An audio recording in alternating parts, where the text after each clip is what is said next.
महाराज जरासंध की, महाराज जरासंध की, महाराज जरासंध की, महाराज जरासंध की,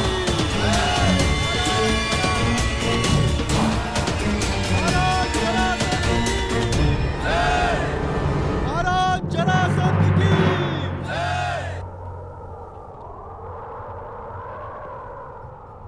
शतराज बलि प्रारंभ हो।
एक राजा को दूसरे राजा के साथ वो व्यवहार नहीं करना चाहिए जो वो स्वयं के लिए नहीं चाहता।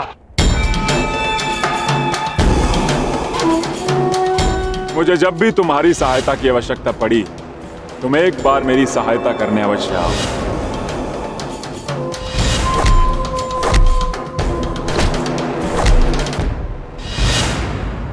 क्या कहकर पुकारूं तुम्हें? अंगराज कर्ण या छलिया कर्ण? वचन भंग कर्ण या फिर मित्रता करके मित्रद्रोह करने वाला कर्ण?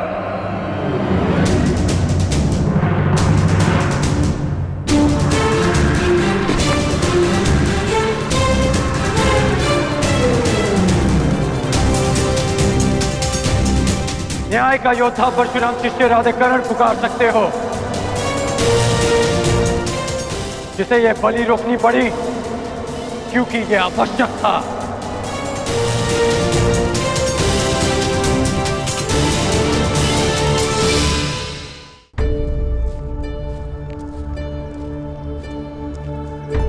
क्या आवश्यक है वासुदेव?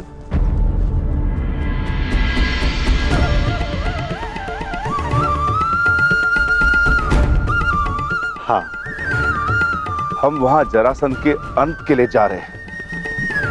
अपनी सुरक्षा के लिए वेश बदल कर जाना क्या यह कायरता नहीं? नहीं भीम, हमने ये वेश उन सैनिकों के प्राणों की रक्षा के लिए धारण किया है जो हमें पहचान कर हम पर आक्रमण करेंगे और अकारण ही बाहुबली भीम के हाथों मारे जाएंगे।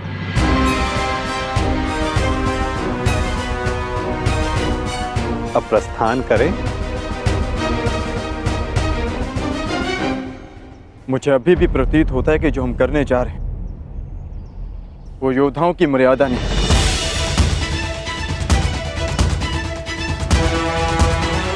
आप आज्ञा दीजिए, मैं अपने ही वेश में एक ही क्षण में मगध के द्वार ध्वंस कर दूंगा और जरासंध को भी धराशायी कर दूंगा। तुम्हारा ये आक्रोश और तुम्हारी युद्ध के लिए ये उत्सुकता मुझे किसी और का स्मरण करा रही है अर्जुन।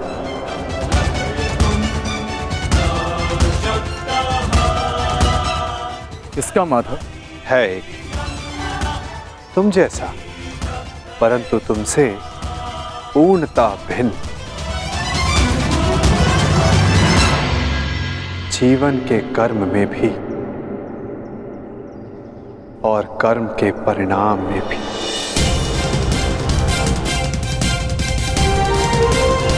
जरासंध, मैं मित्र दुर्योधन की ओर से तुम्हें सावधान करने आया हूं। शीघ्र ही तुम पर आक्रमण होने वाला है, इसलिए अपनी सुरक्षा का प्रबंध करो और हस्तिनापुर से संधि भी।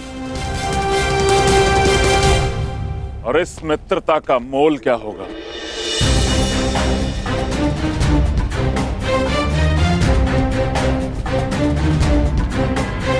बस इन 100 राजाओं को मुक्त करना होगा।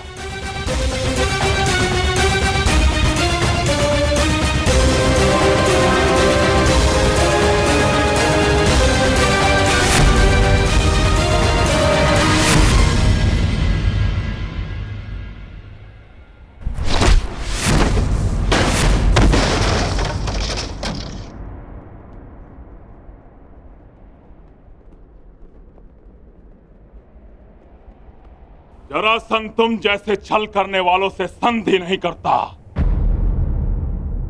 उनका अंग विच्छेद करता है।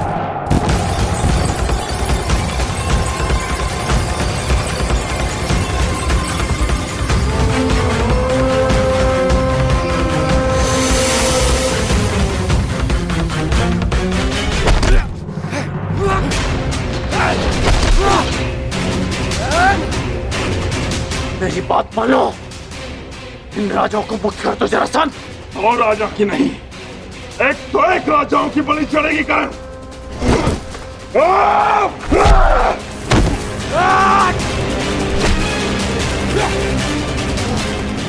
अपने क्रोध पर नियंत्रण रखो जरासंध। तुम्हें देखते ही क्रोध ने मुझ पर नियंत्रण कर लिया करण।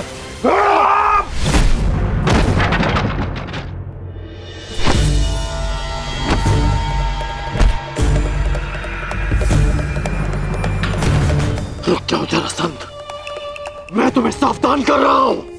रुक तो तुम गए थे करण, सहायता तो तुम मेरी करने आए थे, किंतु हाथ मिला बैठे उस छलिए कृष्ण से।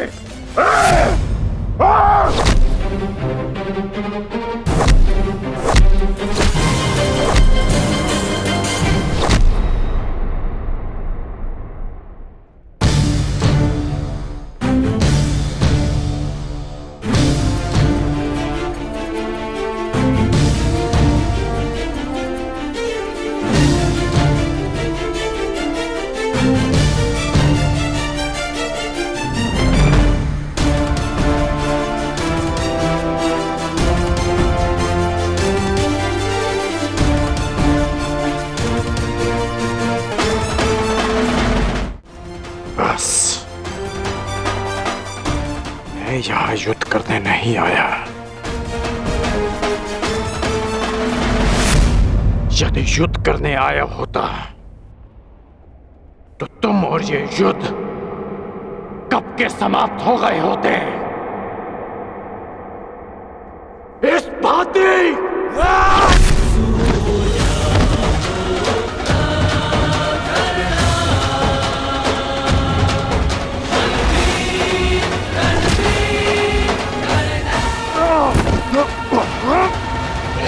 मैंने ना वचन भंग किया और ना छल किया।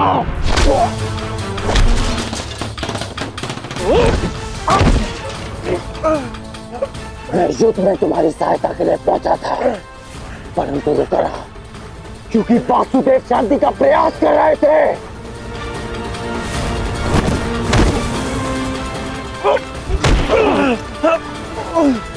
तुमने एक निर्दोष की हत्या की, इसलिए मैंने युद्ध में सम्मिलित ना होने का निर्णय लिया। मैंने मित्रता भंग नहीं की।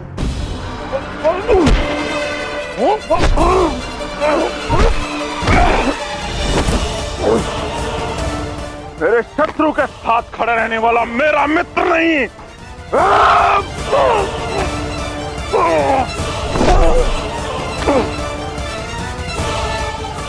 तो तुम अपनी ही भाषा में सुनो। यदि शत्रु का शत्रु मित्र होता है तो हस्तिनापुर से संधि करो और इन राजाओं को मुक्त करो।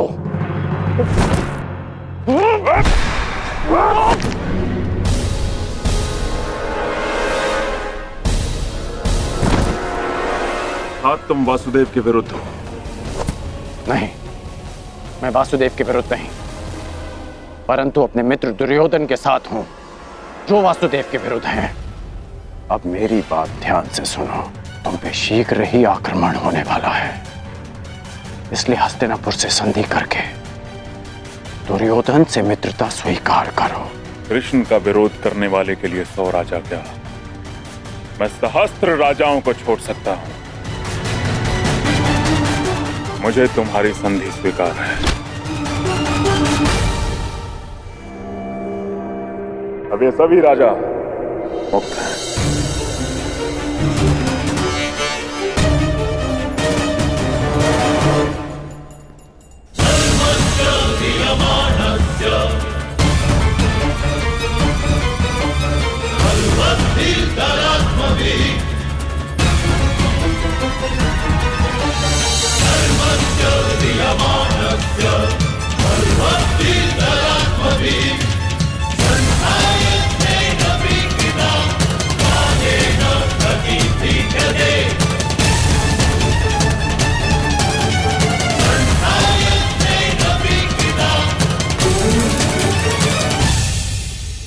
हम लोग नगर द्वार पे क्यों खड़े?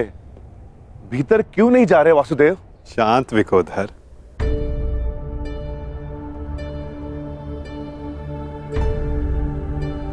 अंदर जाने से पूर्व तनिक मगध नरेश के लिए कुछ भेंट तो ले ले। आओ, उनके लिए चलकर पुष्प ले ले। चलो।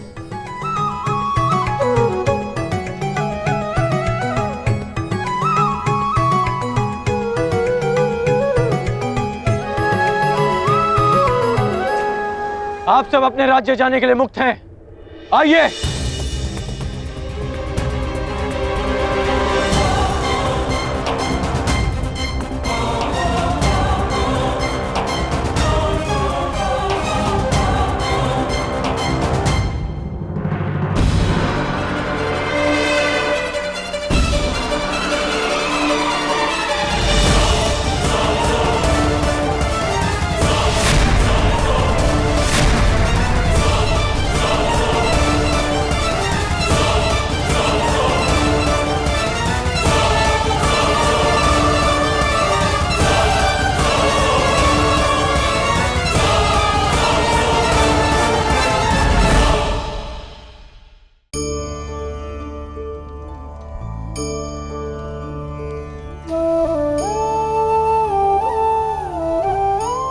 गणित भी कैसा महान विषय है ना।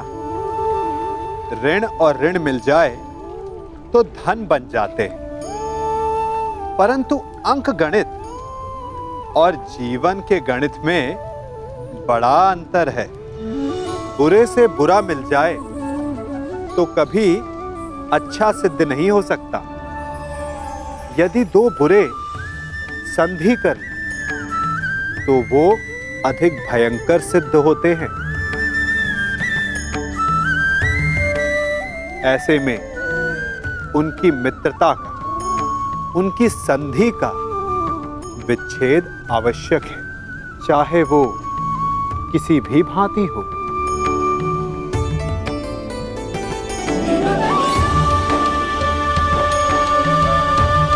यदि खूंटा धरती में फंस जाए तो सदा खूंटे पर प्रहार नहीं करते, कभी कभी धरती को भी खोदना पड़ता है।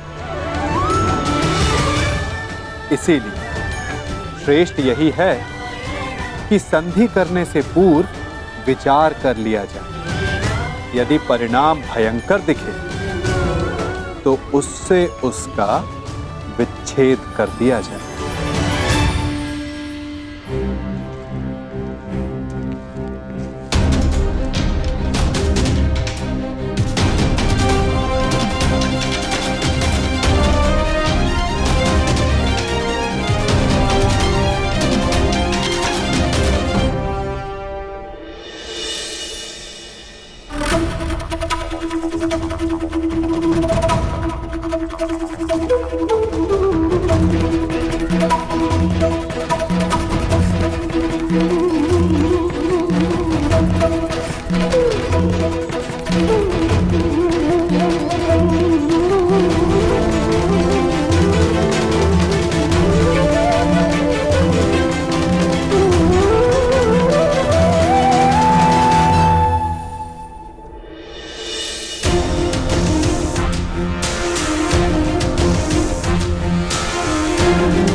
तुम्हें वासुदेव कृष्ण ने भेजा है ना?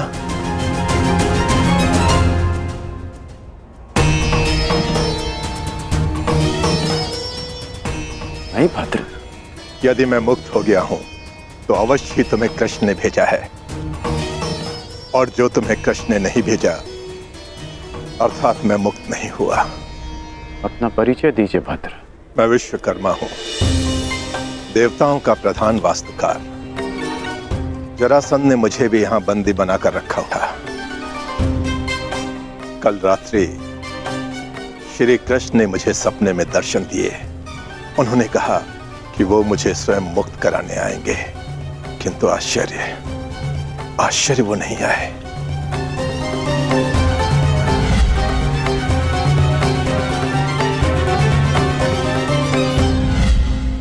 वो आ चुके हैं।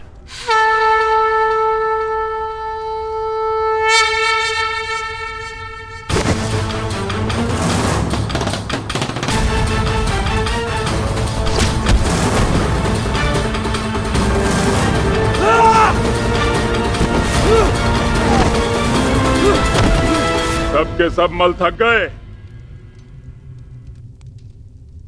यहां कोई भी नहीं जो जरासंध से मल युद्ध कर सके।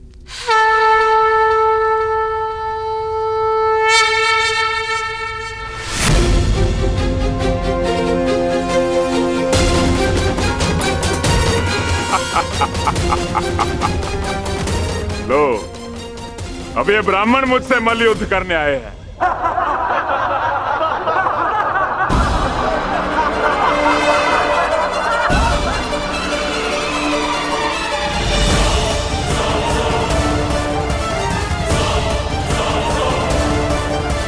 हम तो पूजा स्थल के लिए निकले थे मगध नरेश, परंतु भूलवश हम यहाँ आ गए। अच्छा हुआ भूलवश इस घेरे में नहीं चले आए, अन्यथा मुझसे मल्ल युद्ध करना होता। अब अपनी भूल सुधारो और यहां से चले जाओ। यह स्थल केवल और केवल योद्धाओं के लिए, निर्बल ब्राह्मणों के लिए नहीं। जी राजन, जैसी आपकी इच्छा।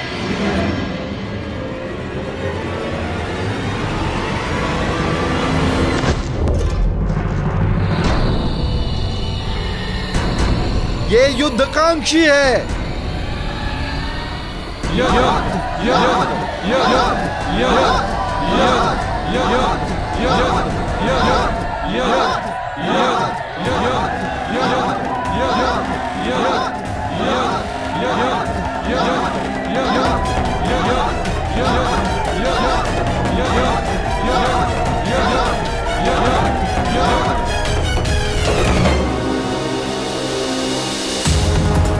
लगता है आपने सुना नहीं ब्राह्मण देव। अब कृपया इस घेरे से बाहर चले जाइए, अन्यथा मुझे एक ब्राह्मण हत्या का पाप लगेगा।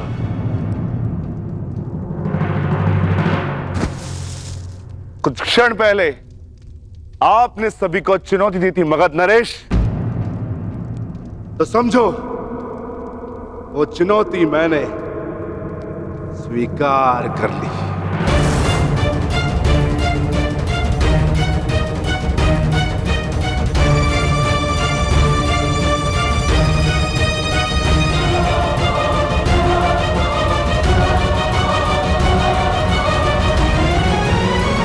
अद्भुत आत्मविश्वास है आप में ब्राह्मण देव, किंतु आज आपके साथ साथ आपका यह आत्मविश्वास भी टूट जाएगा। वैसे मल्ल युद्ध के नियम तो जानते हो ना ब्राह्मण देव? हाँ, जब तक एक योद्धा पराजय स्वीकार ना कर ले, युद्ध होता रहेगा।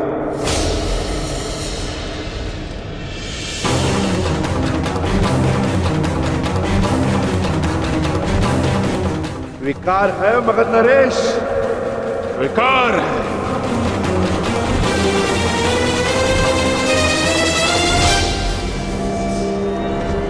नहीं जरासंध,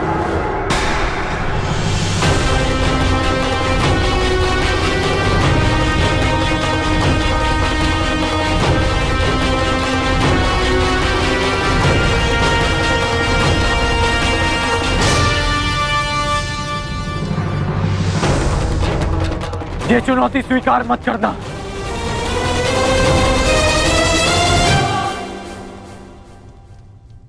क्योंकि यह ब्राह्मण नहीं है।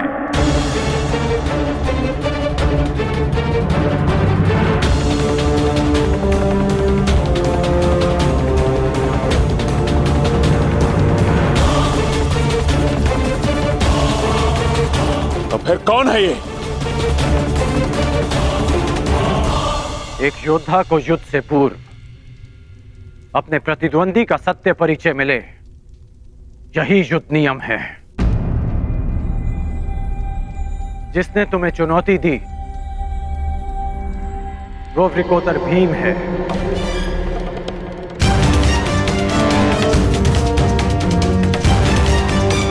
ये धनुर्धारी अर्जुन है।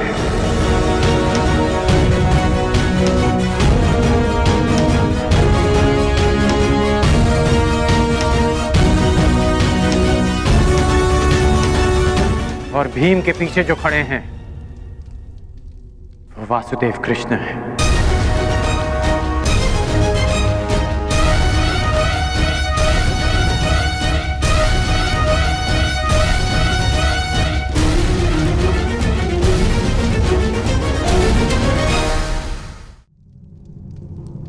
अब सत्य जानने के पश्चात तुम ये चुनौती अस्वीकार कर सकते हो। सत्य कहा अंगराज ने मगध नरेश।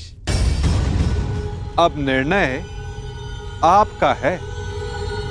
परिचय जानकर यदि भयभीत हो तो भीम द्वारा दी गई चुनौती अस्वीकार कर सकते हो।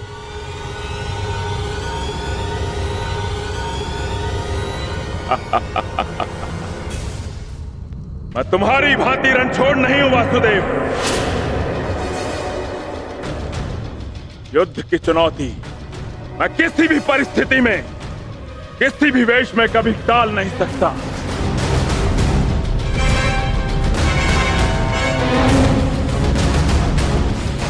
मैं इस चुनौती का अंत करूंगा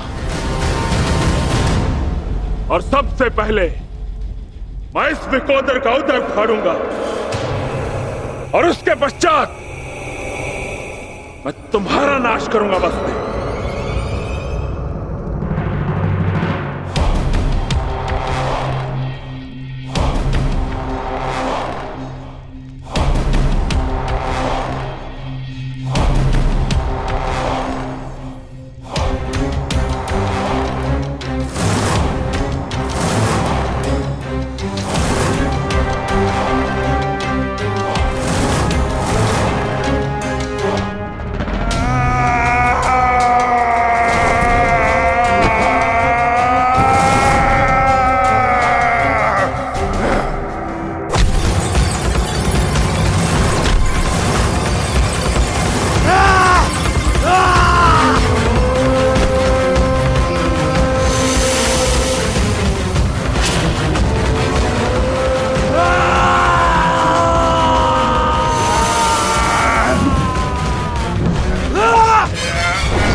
क्या यह युद्ध समाप्त होगा?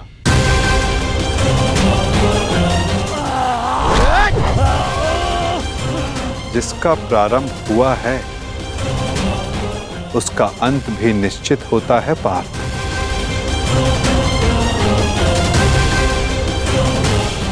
तुम्हारी प्रतीक्षा शीघ्र पूर्ण होगी।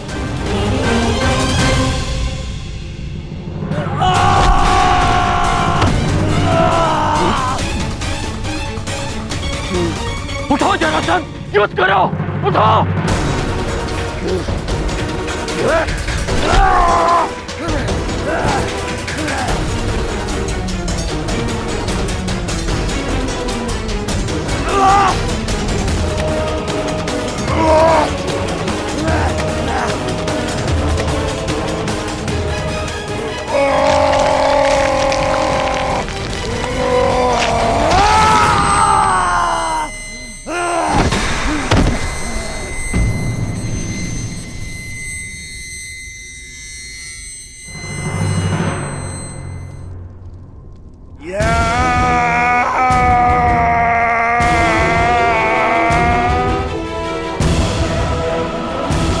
जरासंध का अंत हुआ।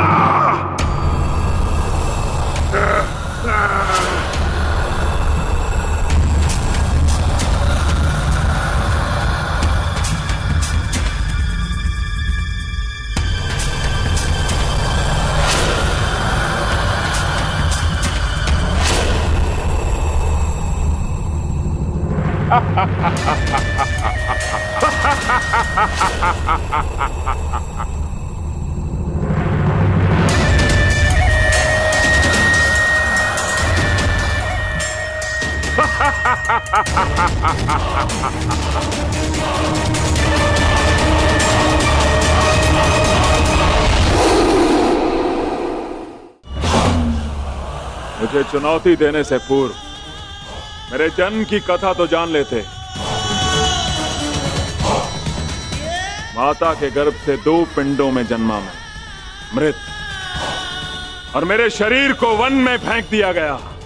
वहां जरा नामक राक्षसनी ने उन पिंडों की संधि करके जोड़ा और मेरा नामकरण हुआ जरासंध।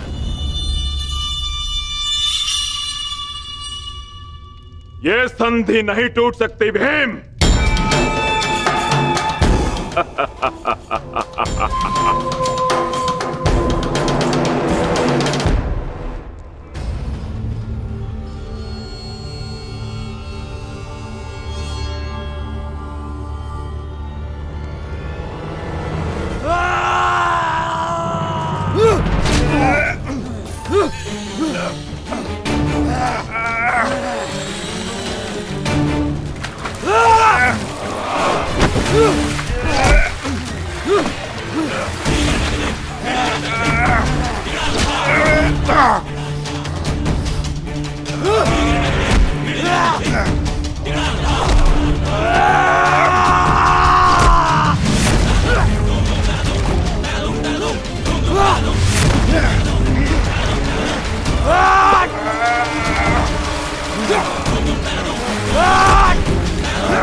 ये अन्याय है,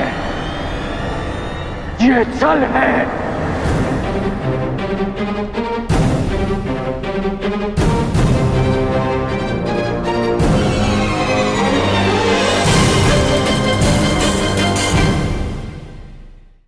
ईर्ष्या, जलन, द्वेष, ये हमारे सबसे बड़े शत्रु हैं। क्यों? क्योंकि हमारे सबसे बड़े शत्रु वो होते हैं जो हमें सबसे अधिक हानि पहुंचाए, और हमारी सबसे बड़ी हानि होती है समय की हानि।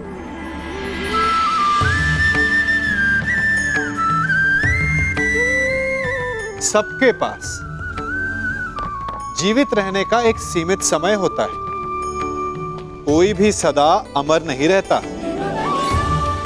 जलन और द्वेष के कारण हम जो समय अपने विकास और प्रगति में लगा सकते थे, वो समय हम उसके विषय में सोचने में लगा देते हैं जिससे हमें ईर्ष्या है। जलन की अग्नि शत्रु से अधिक स्वयं को जलाती है, तो अपने जीवन को धुआं बना देना क्या उचित है? किसी की प्रगति को देखकर अपने मन में ईर्ष्या और जलन लाने से उचित क्या ये नहीं होगा कि हमारे कारण किसी के होठों पर मुस्कुराहट आए?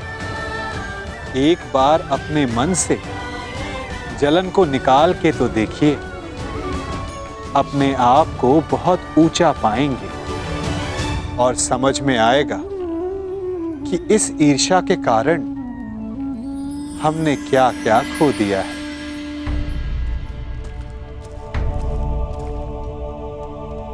ये अनीति है। कैसी अनीति अंगराज? मल्ल युद्ध जरासंध ने स्वीकारा और नियम यही था कि युद्ध दोनों में से एक योद्धा की पराजय स्वीकारने तक या मृत्यु तक होता रहेगा। जरासंध ने पराजय स्वीकारी नहीं, अंततः उसे मृत्यु प्राप्त हुई। अकारण किसी का वध करना क्या ये अनीति नहीं? जरासंध ने भीम को क्या हानि पहुंचाई थी? तो उस सर्प ने तुम्हें क्या हानि पहुंचाई थी कर्ण, जिसका तुमने वध कर दिया था? मैंने उस सर्प का वध किया क्योंकि वो मेरे निरपराध सारथी को डसने वाला था। यदि वो सर्प दंड का भागी था तो जरासंध भी दंड का भागी था कर्ण, जिसने 100 राजाओं की बलि चढ़ानी चाहिए। परंतु मैंने उन 100 राजाओं को मुक्त किया, फिर उसका वध क्यों किया? तुमने जरासंध से संधि की, 100 राजाओं को मुक्त भी करवाया कर, परंतु ये संसार क्या जरासंध के आतंक से मुक्त था? नहीं कर। तुम किसी की प्रवृत्ति नहीं बदल सकते मित्र, और जरासंध की प्रवृत्ति थी आतंक फैलाना, इसीलिए उसका विनाश आवश्यक था। मैं अपने ज्येष्ठ भ्राता महाराज युधिष्ठिर की ओर से यह घोषणा करता हूं कि आज आप जरासंध के आतंक से सदा सदा के लिए मुक्त हुए। महाराज युधिष्ठिर की जय, वासुदेव कृष्ण की जय, महाराज युधिष्ठिर की जय, वासुदेव कृष्ण की जय। हम सब आपके आभारी हैं महावीर अर्जुन। हम सब अपने आप को महाराज युधिष्ठिर के अधीन स्वीकार करते हैं। जो अधीन हो वो दास होता है, और हमें दास नहीं, आपकी मित्रता चाहिए। महाराज युधिष्ठिर की जय। महाराज युधिष्ठिर की जय। इन लोगों ने अपना चयन कर लिया है अंगराज, और मुझे उस पल की प्रतीक्षा है जब तुम उचित चयन करोगे कर्ण।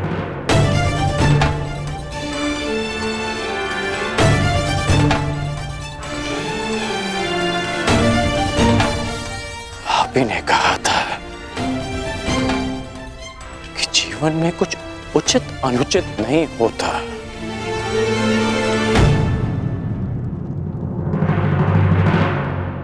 अब समझ में आया कि ऐसा क्यों कहा था। यदि कुछ है तो वो है कर्म, और आपके कर्म के परिणाम, और मेरे कर्म मेरी दृष्टिकोण में उचित हैं, और आपके कर्म आपकी दृष्टिकोण में अद्भुत। तुम मुझे कभी चकित करने में असफल नहीं होते मित्र। प्रत्येक बार तुमसे मिलकर तुम्हारे लिए मेरा सम्मान और अधिक बढ़ जाता है। वासुदेव, मैं आपको सावधान करता हूं कि जिनकी सहायता और उत्थान के लिए आप ये प्रयास कर रहे हैं, कि जिनके पक्ष में आप मुझे ले जाना चाहते हैं, एक दिन वही आपका सम्मान भंग करेंगे, आपको लज्जित करेंगे।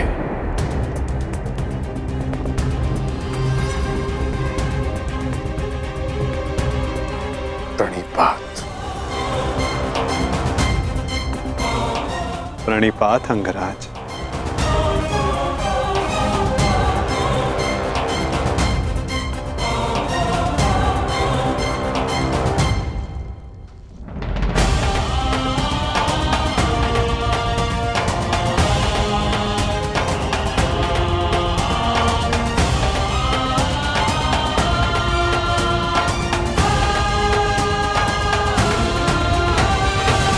वासुदेव,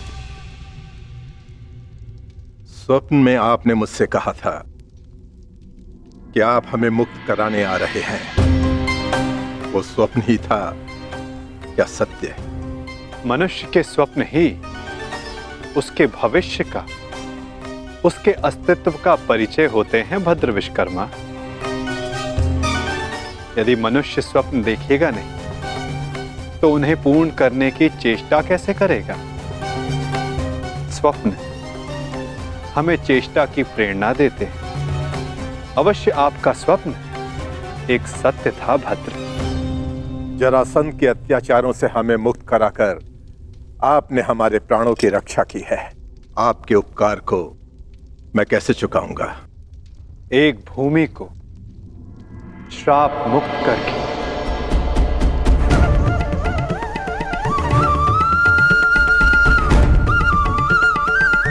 मैं? हाँ, क्योंकि जहां श्राप हो वहां पाप को जड़े बैठाने का अवसर मिलता है, और पाप का तारण एक पुण्य आत्मा ही कर सकती है भद्र। यदि आप ये उपकार चुकाना चाहते हैं तो आपको युधिष्ठिर के राज खांडवप्रस्थ के श्राप को हरना होगा, और यदि नहीं तो भी यह आपकी इच्छा पर निर्भर करता है। निर्णय आपका है भद्र।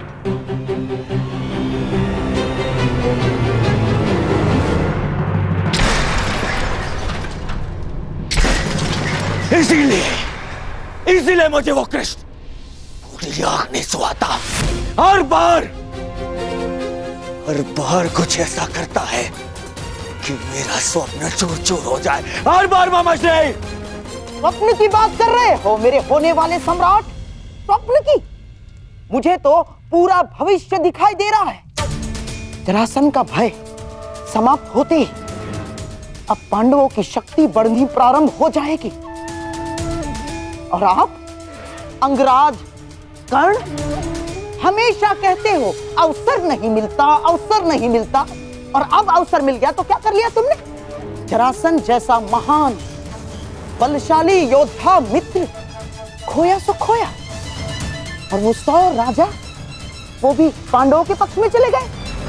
मेरा कर्तव्य जरासंध को हमारे पक्ष में करना था जो मैंने किया, परंतु वो राजा किसके पक्ष में जाएंगे, इस विकल्प के चयन पर उनका अधिकार था, मेरा नहीं। विकल्प? अंगराज, कदाचित आपको ज्ञात नहीं होगा, शासक कभी भी प्रजा के सामने विकल्प नहीं रखता ना। वो केवल प्रजा को अनुभव करवाता है कि उनके पास चुनने का विकल्प है, परंतु वास्तविकता में वो केवल वही चुनवाता है जो वो चाहता है। हाँ, जैसे अर्जुन ने किया, उन 100 राजाओं के समक्ष केवल एक ही विकल्प रखा, युधिष्ठिर से मित्रता। और आप उन्हें स्वतंत्रता की भेंट चढ़ाकर चले आए। परंतु अंगराज, इसमें तुम्हारा क्या दोष? ना, तुम्हारा कोई दोष नहीं है इसमें।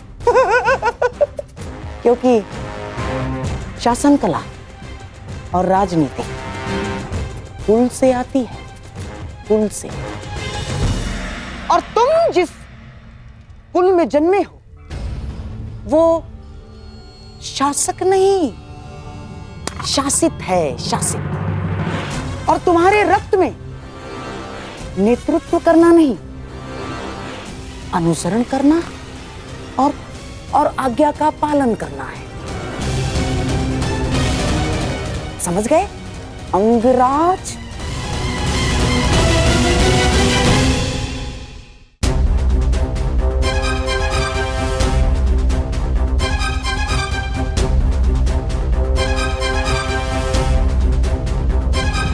मुझे प्रसन्नता है कि मेरा जन्म उस कुल में हुआ जहां रथ चक्र बनाए जाते हैं, कुचक्र नहीं, जहां आज्ञा का पालन किया जाता है, षड्यंत्र नहीं। मित्र दुर्योधन ने जो मुझसे कहा, मैंने उसका अनुसरण किया, षड्यंत्र नहीं। बस मामाश्री, वहां वो पांडव अपना बल बढ़ा रहे हैं और आप मेरे मित्र का अपमान कर रहे हैं मामाश्री। धन्य हो मेरे होने वाले सम्राट, यहां तुम्हारा मित्र तुम्हारा भविष्य पांडवों की झोली में डालकर चला आया और तुम मान और अपमान को लेकर बैठ गए। परंतु अब मैं दर्शक बनकर नहीं बैठूंगा ना। अब इस खेल की कमान मैं संभालूंगा। उस वासुदेव कृष्ण के इस छल का उत्तर मैं भी छल से ही दूंगा। वासुदेव,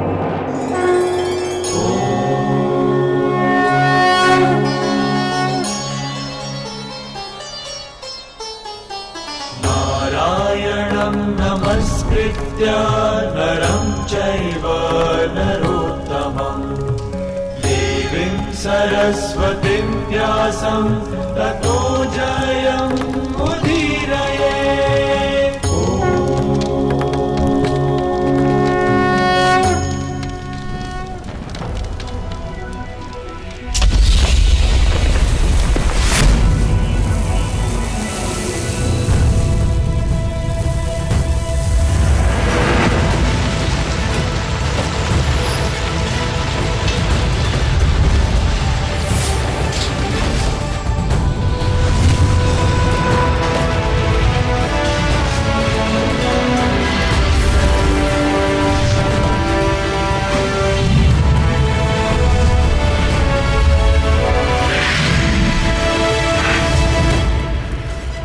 देवराज इंद्र के आशीर्वाद से निर्मित यह भव्य नगर इंद्रप्रस्थ कहलाएगा।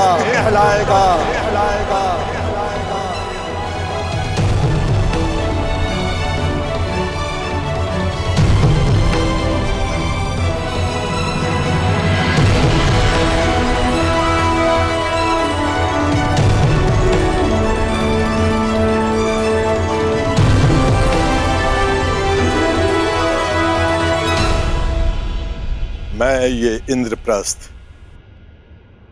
धर्मराज युधिष्ठिर को भेंट करता हूं। मैं आपका आभारी हूं भद्र विश्वकर्मा। मैंने तो केवल अपने मुक्त होने का ऋण चुकाया है। धन्यवाद के पात्र तो वासुदेव कृष्ण है। मेरा आभार स्वीकार कीजिए वासुदेव। मैं युधिष्ठिर से धन्यवाद नहीं स्वीकार करूंगा।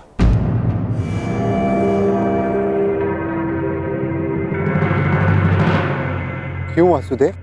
क्योंकि मुझे सम्राट युधिष्ठिर से धन्यवाद लेना है। समय आ गया है कि आप राजसूय यज्ञ संपन्न करके सम्राट की पदवी पाएं। धर्मराज, यज्ञ का संकल्प लो। आर्यव्रत के समस्त राजाओं को निमंत्रण दो। मैं चाहता हूं कि संपूर्ण आर्यव्रत आपका प्रभुत्व स्वीकार करे।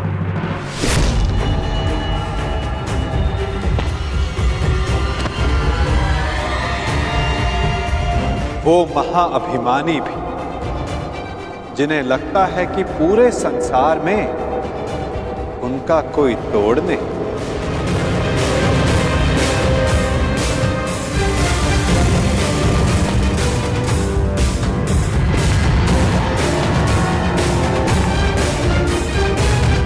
वो जो वरदान के दंभ में सबको श्रापित समझते हैं।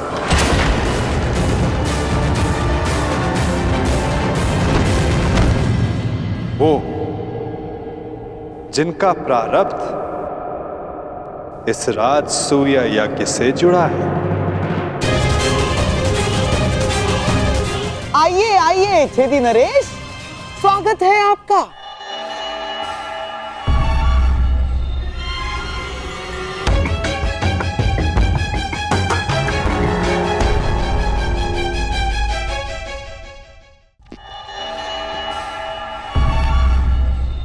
शानदार नरेश, टूटी टांग के लिए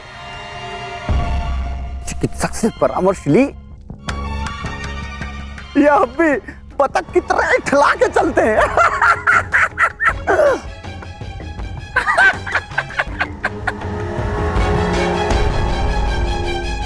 केश जितने श्वेत हो रहे हैं, दंत पंक्ति उतनी ही काली होती जा रही है। छेदी नरेश, कदाचित आप भूल रहे हैं कि आप किसका उपहास कर रहे हैं। क्षमा करना महाबली सर्वशक्तिशाली दुर्योधन, हमें अभी भी स्मरण हुआ। अभी उपहास तो आपका करना चाहिए। क्या? सर्वप्रथम पांचाल नरेश ने आपका उपहास किया। पांचाली के स्वयंवर में उपहास हुआ आपका, और जब आप महाबली सर्वशक्तिशाली सम्राट दुर्योधन बनने वाले थे, उस समय युधिष्ठिर ने मुकुट छीन लिया।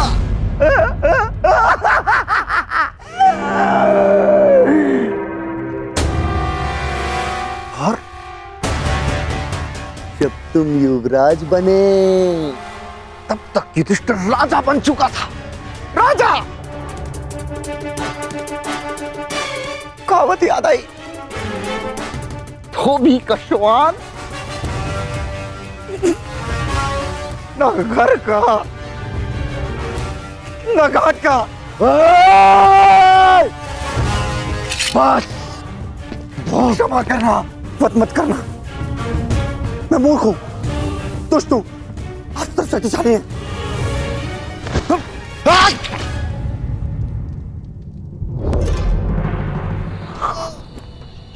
क्षमा करना।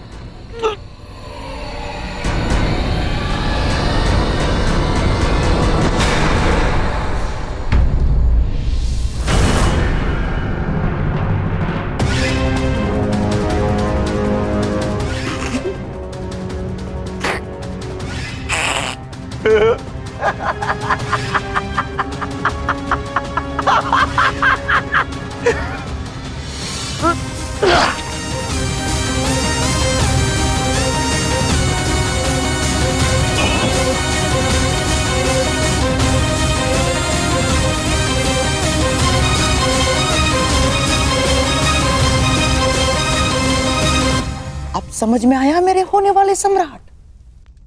मैंने छेदी नरेश को अकेले में मिलने के लिए क्यों बुलाया? इन्हें वरदान है, वासुदेव कृष्ण के अतिरिक्त इन्हें और कोई नहीं मार सकता। हाँ, और वासुदेव कृष्ण भी इनका वध तभी कर सकते हैं जब ये उनके समक्ष 100 अपराध पूर्ण ना कर लें।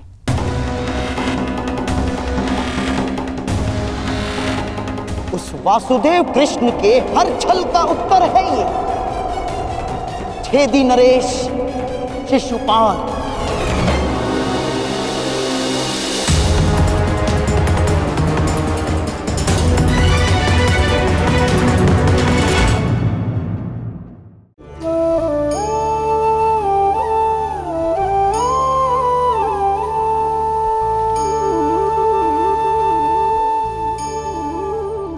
विश्वास ये केवल शब्द नहीं, ये वो नींव है जिस पर मनुष्य का जीवन टिका हुआ है।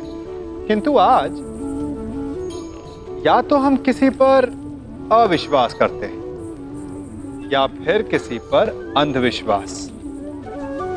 दोनों ही परिस्थितियां घातक होती हैं, क्योंकि जहां अविश्वास हमारे मन में भय और असुरक्षा को जन्म देता है, वहीं अंधविश्वास आक्रोश को। तो प्रश्न ये उठता है कि विश्वास की परिभाषा क्या है?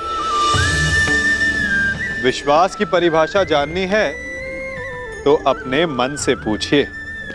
पहले स्वयं पर विश्वास कीजिए कि आप इस संसार के सबसे महत्वपूर्ण व्यक्ति हैं, और ये विश्वास आपको अपनी शक्ति का ज्ञान करवाएगा और शक्ति अपने उत्तरदायित्व का, और फिर अपने आप लक्ष्य मिल जाएगा, मार्ग मिल जाएगा।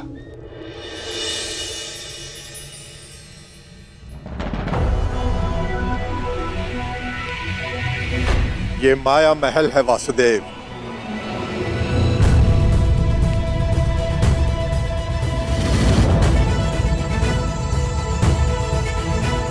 अद्भुत भद्र विश्वकर्मा, बहुत ही सुंदर भवन है। मैंने सोचा देवी पांचाली के मनोरंजन के लिए कुछ विशेष प्रयास कर लूं।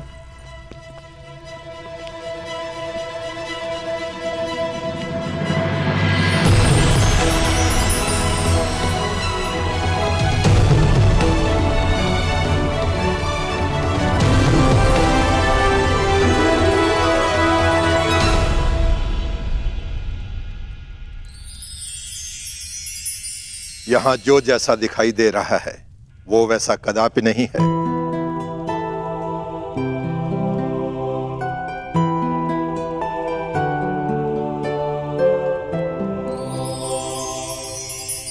गुप्तचरों से सूचना प्राप्त हुई है कि पांडव राजसूय यज्ञ करने वाले हैं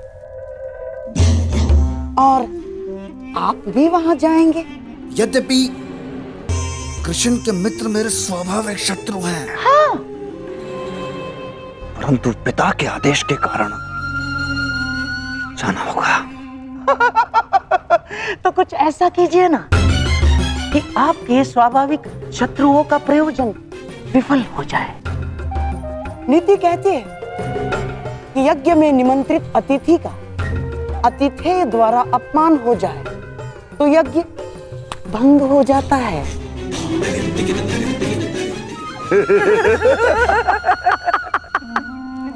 शिशुपाल, ये तो अत्यंत सरल कार्य है। गांधार नरेश, आपने तो वो कार्य बता दिया जिसमें मुझे सर्वाधिक आनंद की अनुभूति होती है। अपमान।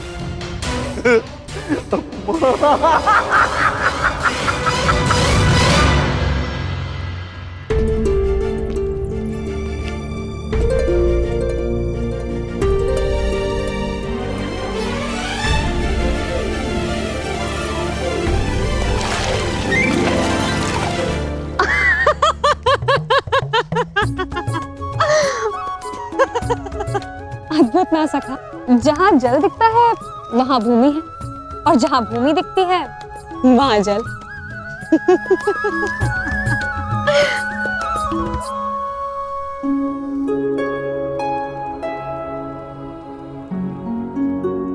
सखा, आप मेरे हाथ पर क्रोधित तो नहीं है ना? सखा हूं, क्रोधित कैसे हो सकता हूं?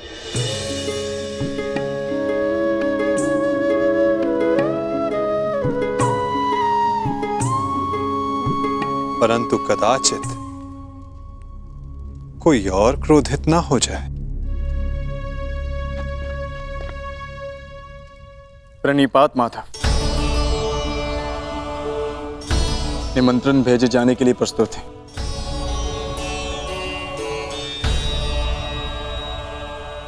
तो पहला निमंत्रण हस्तिनापुर जाएगा।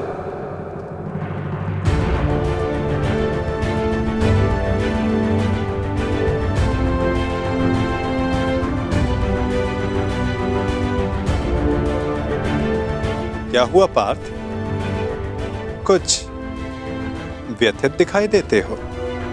हाँ माता, शंका है कि क्या दुर्योधन यहां आना स्वीकार करेगा? उसे तो हमारी उन्नति तनिक भी नहीं सुहाती, और यदि वो यहां नहीं आया तो माता कुंती यहां अकेली कैसे आएंगी? प्रयास करना हमारा कर्म है पार्थ, और ये कर्म बिना परिणाम सोचे करना होगा। कदाचित फल हमारे हित में हो। मैं हस्तिनापुर निमंत्रण स्वयं लेकर जाऊंगा, क्योंकि केवल माता कुंती को नहीं, तुम्हारे कुछ और संबंधियों को भी यहां लेकर आना है।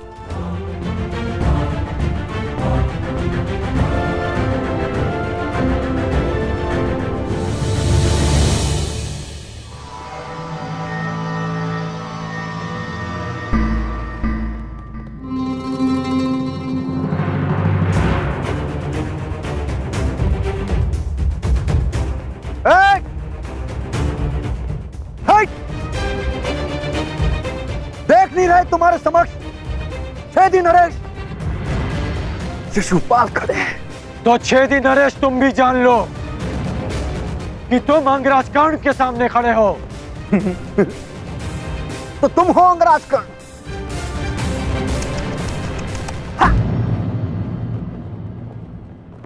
दान में बंजर भूमि क्या मिल गई? स्वयं को राजा समझ बैठा। भूल गए कि सूत का काम रथ की बागडोर संभालना है, राज्य की नहीं।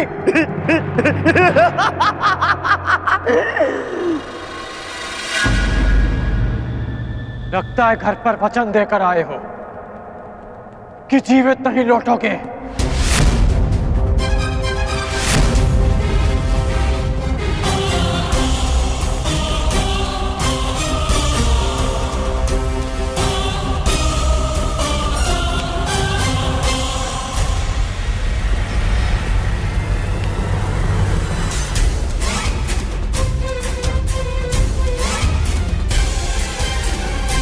अरे मित्रगण, ये शिशुपाल है, ये मेरे अतिथि हैं और मेरे मित्र भी, और इस नाते से आप दोनों भी मित्र ही हुए।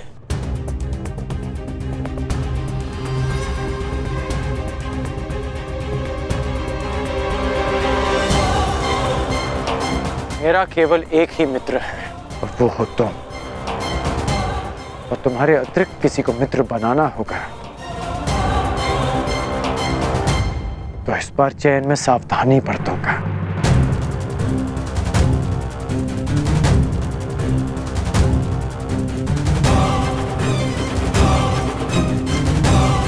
अपने अतिथि को अतिथि की मर्यादा में रहने की चेतावनी अवश्य दे देना मित्र।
आओ अंगराज, तुम्हारी ही प्रतीक्षा थी।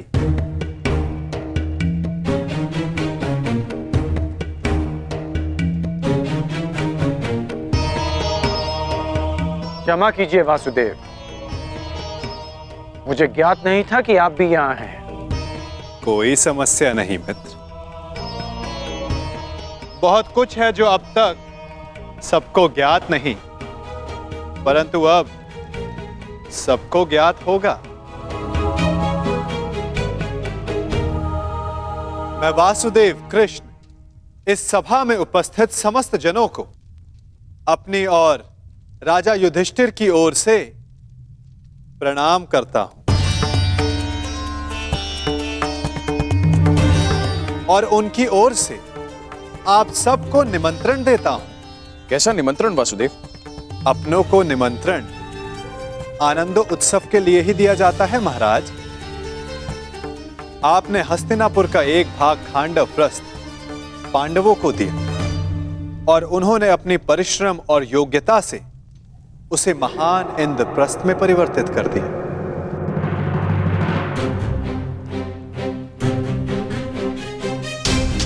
और अब इंद्रप्रस्थ एक प्रसन्न और स्वतंत्र देश है और युधिष्ठिर भी उस पर न्याय और धर्म पूर्वक शासन चला रहे हैं।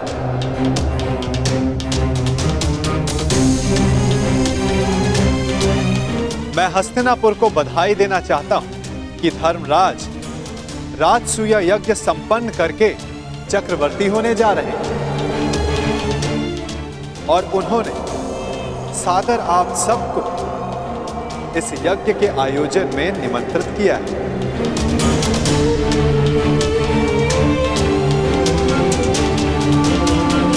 आपके प्रति उनके आदर का अनुमान इस बात से लगाया जा सकता है कि उन्होंने किसी दूत के स्थान पर स्वयं मुझसे आग्रह किया कि मैं आप सबको ये निमंत्रण दूं।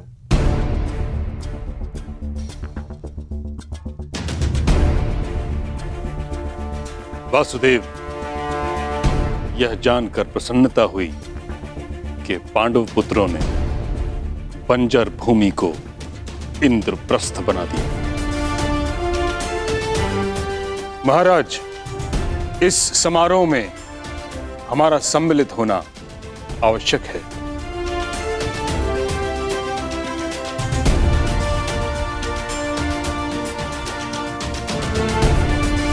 कुरुवंश की संतान चक्रवर्ती सम्राट बने, यह हमारे लिए गर्व की बात है।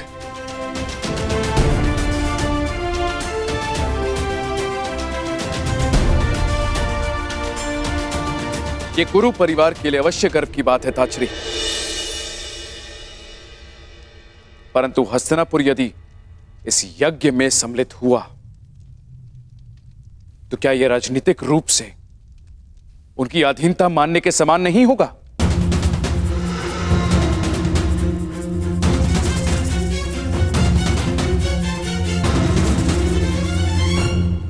मुझे आश्चर्य है महाराज, आपके मन में यह विचार आया कैसे? पांडव भी आपके अपने पुत्रों के समान हैं। फिर हस्तिनापुर और इंद्रप्रस्थ एक दूसरे से भिन्न कैसे हुए? पांडव सदा आपका परिवार रहेंगे और आप सदा उनके ज्येष्ठ पिताश्री, जिनकी माता ने परिवार के मान के लिए इंद्रप्रस्थ में नहीं अपितु हस्तिनापुर में रहना श्रेयस्कर समझा, वो पांडव आपको अपने अधीन बनाने का विचार अपने मन में कैसे ला सकते हैं? फिर भी निर्णय आपका है। आप चाहे तो पांडवों को अपना मानकर उन्हें आशीर्वाद दे सकते हैं।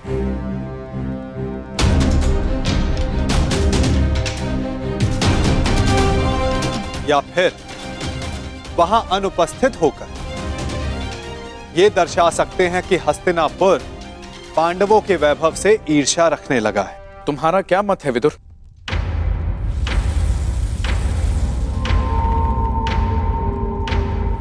मेरा मत है कि यज्ञ में जाना उचित होगा।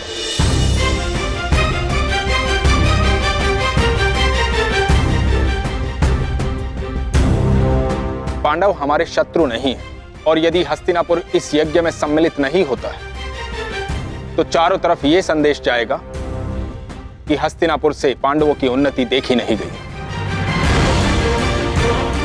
और यदि किसी कारणवश राजा किसी आयोजन में सम्मिलित होना अपने पद की गरिमा के अनुकूल नहीं समझते तो युवराज को भेज सकते हैं।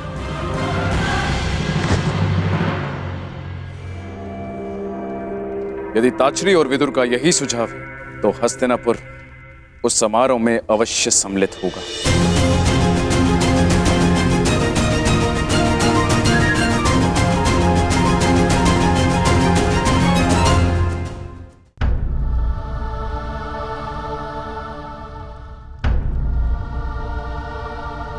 क्या हुआ अंगराज? प्रतीत होता है कि आपको इसमें कोई आपत्ति है। निमंत्रण आपके लिए भी है। नहीं वासुदेव,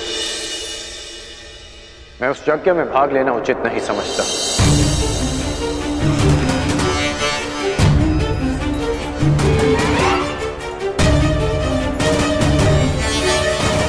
कारण? एक नहीं 3 कारण हैं। पहला, मैं युधिष्ठिर को सम्राट पद के योग्य ही नहीं समझता।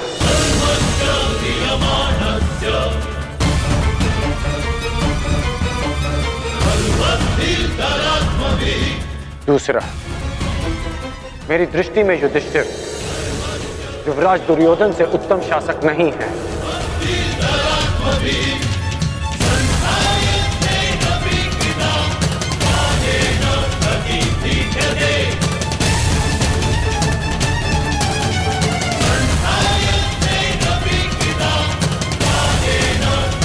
दुर्योधन नियमों में बंधकर प्रजा पर शासन नहीं करते, अपितु प्रजा के लिए नियम बनाते हैं।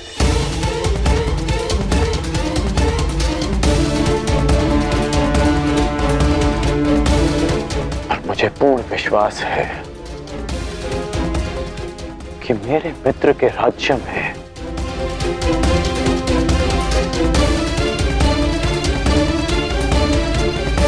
फिर से किसी शोण के मुख में पिघला हुआ स्वर्ण केवल इसलिए नहीं भरा जाएगा कि उसने एक सूत होकर वेद पाठ करने का साहस किया।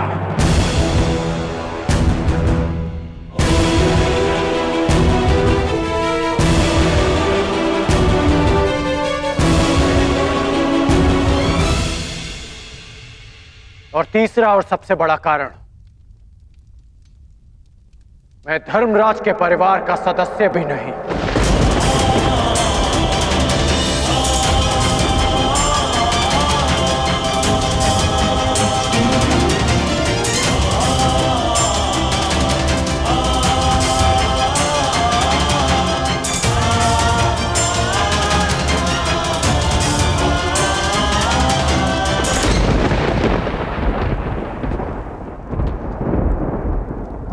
और जिसे मैं सम्राट पद के योग्य नहीं समझता, मैं उसे उस पद की बधाई देने नहीं जा सकता।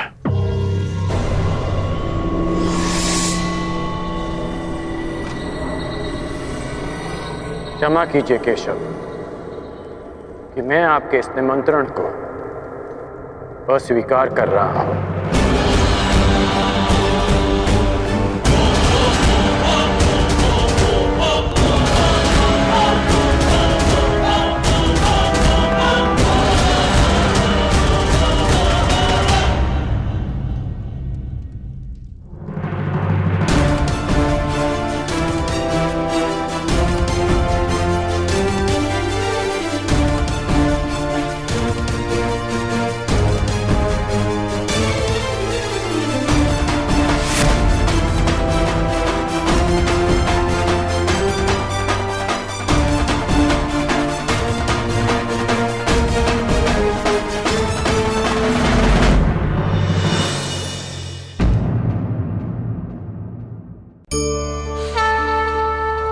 गर्व, अभिमान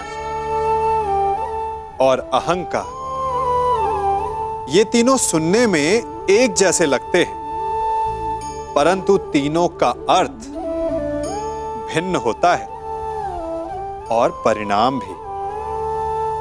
तीनों का आरंभ प्रेम से होता है। स्वयं से प्रेम, परिश्रम हमारे मन में गर्व को जन्म देता है और सफलता अभिमान जगाती है। यहां तक ठीक है, परंतु जब ये भावना अहंकार बन जाती है तब वो समस्या बन जाती है, क्योंकि सबसे बुरा अंत अहंकारी का ही होता है। परंतु मनुष्य के लिए पहेली यही है कि पहचाना कैसे जाए कि अहंकार जग गया है और उसका दमन आवश्यक है। इसका उत्तर मैं नहीं, आपका मन देगा। जब तक आप स्वयं से प्रसन्न हैं, जब तक आप सबसे ऊंचा उठने का प्रयास कर रहे हैं, तब तक ठीक है। परंतु जब आपके मन में दूसरों को नीचा समझने का भाव आ जाए तो सावधान हो जाइए, क्योंकि यही अहंकार है जो वास्तव में आपको हीन कर रहा है। क्षमा कीजिए केशव कि मैं आपके इस निमंत्रण को अस्वीकार कर रहा हूं।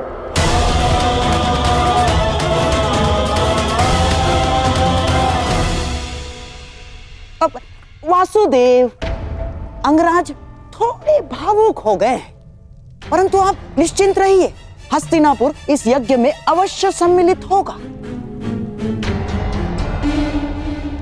मुझे आपके आगमन की प्रतीक्षा रहेगी गांधार नरेश।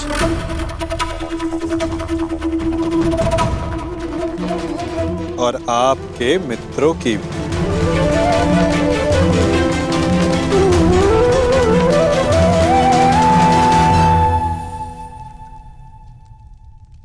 बुआ, बहुत लंबी यात्रा से आया हूं, भूख लगी है।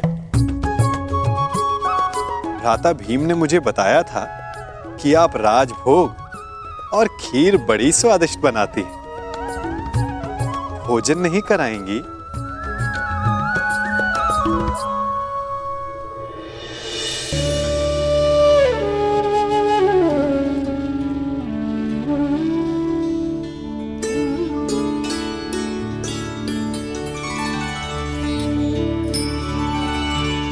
आनंद आ गया बुआ।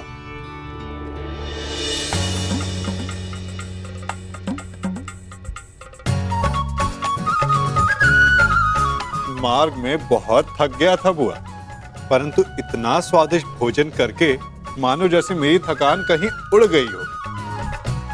और ये खीर,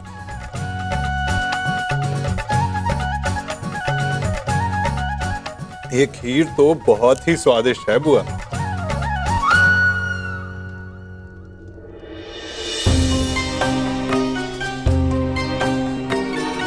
क्या हुआ बुआ, आप प्रसन्न नहीं हैं? आपके पुत्र राजसूय यज्ञ करने जा रहे हैं। आप अपने पांचों पुत्र से मिलने वाली हैं बुआ। आपको तो परम आनंदित होना चाहिए।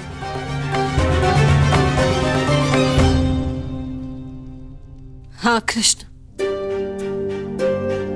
बस एक ही दुख है, मेरा ज्येष्ठ पुत्र इस प्रायोजन में सम्मिलित नहीं हो पाएगा। कान्हा, ऐसा क्या है जो तुम्हारे बस में नहीं? क्या तुम कर्ण को इंद्रप्रस्थ ले आ सकते हो?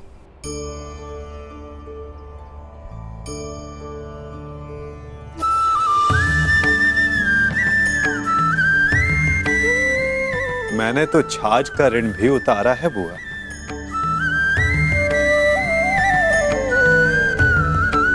और आपने इतनी मीठी खीर खिलाई है तो प्रयास अवश्य करूंगा कि इसका ऋण भी उतार सकूं। आपका ज्येष्ठ पुत्र अपने पांचों अनुजों के साथ इस राजसूय यज्ञ के आयोजन में सम्मिलित हो सके।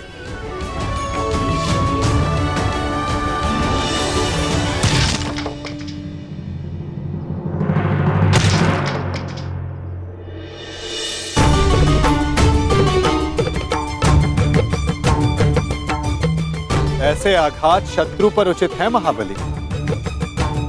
बेचारी लकड़ी को पीड़ा क्यों दे रहे हो?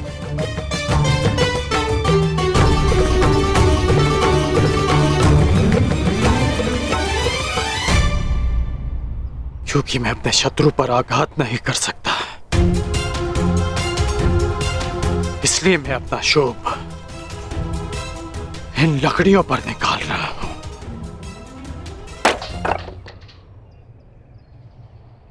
इस समय शत्रुओं की नहीं, मित्रों की सोचो में। जब दुर्योधन इंद्रप्रस्थ आने को प्रस्तुत है तो तुमने आपत्ति क्यों जताई अंगराज?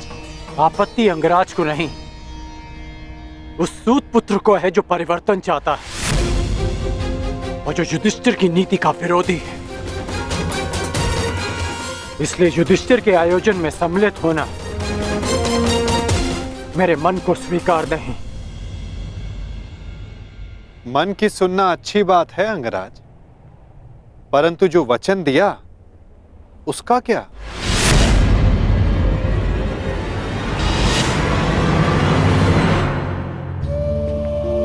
पांडवों की अनुपस्थिति में बुआ कुंती की रक्षा करने का वचन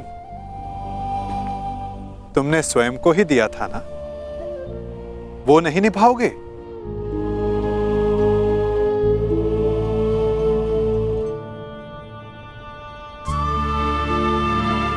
मैंने तो बस तुम्हें तुम्हारा वचन स्मरण करवाया है अंगराज। उसे निभाना है या नहीं, ये तुम्हारा निर्णय है।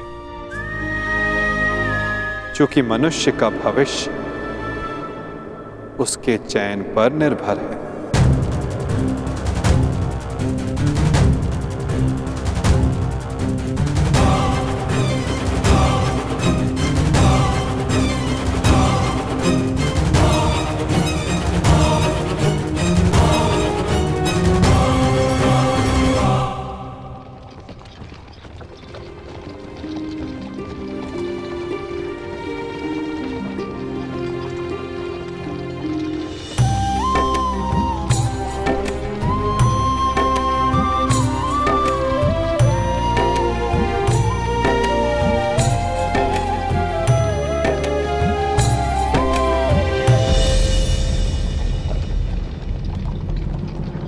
सारथी, रथ रोको।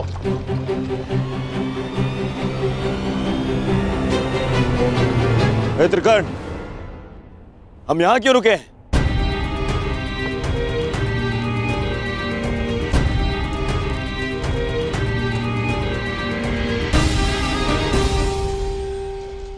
हम इंद्रप्रस्थ की सीमा पर खड़े हैं मित्र।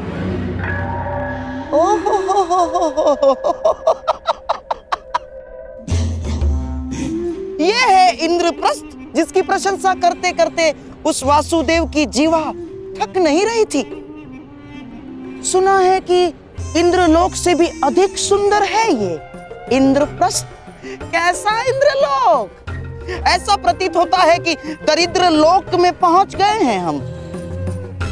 और हाँ, वैसे भी जो सारा जीवन वन में व्यतीत करते आए हैं, उनसे इससे अधिक अपेक्षा क्या की जा सकती है?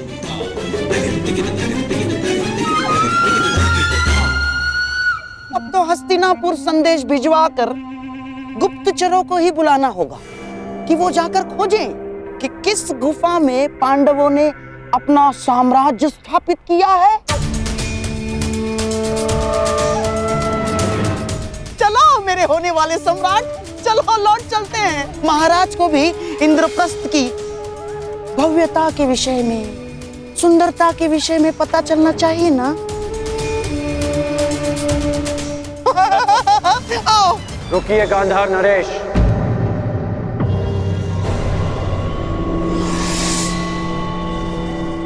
आप तो गांधार के राजा हैं ना, तो क्या आपको ये नहीं पता कि इंद्रप्रस्थ को देवताओं के वास्तुकार विश्वकर्मा ने बनाया है? कुछ तो दिव्य बनाया होगा ना। तुम्हारा तात्पर्य क्या है मित्र?